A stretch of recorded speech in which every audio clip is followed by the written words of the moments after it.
Hi everyone.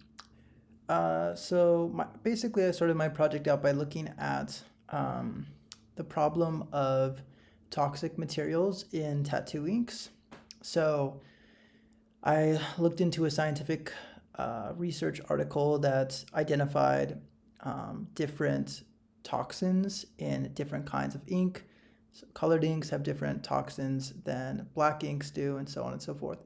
But basically, the article identifies that there is a problem with some of the pigments that are used in tattoo inks. So my biodesign project is basically about making safer tattoo ink. I'm in the process of like teaching myself how to tattoo. This is like the first tattoo I did on myself this week.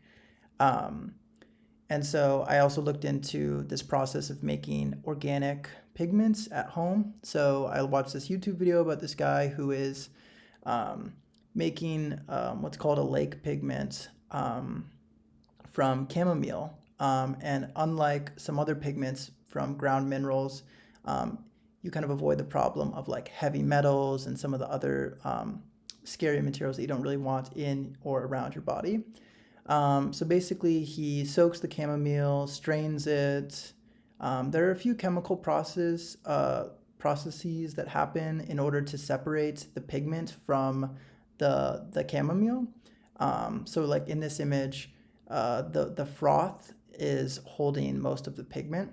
And then this is like once it's isolated in a dry or mostly dry form, um, he ends up crushing it down to get it to be a little bit finer, and then he mixes it with a watercolor binder. So what I would do is probably isolate the pigment and then mix it with glycerin to make a at-home tattoo ink.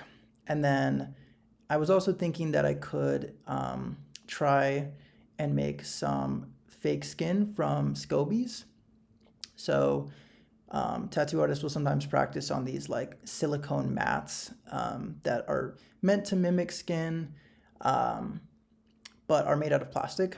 And so I thought that either I could use maybe some kind of bioplastic or maybe just a dried SCOBY. And then probably my BioArt project will be like some kind of picture on top of the SCOBY that I've tattooed into it. Um, so other than that, like if anybody wants to work with me or merge projects, just email me because I'm currently working alone. So, but I'm open to collaborating. So thank you guys.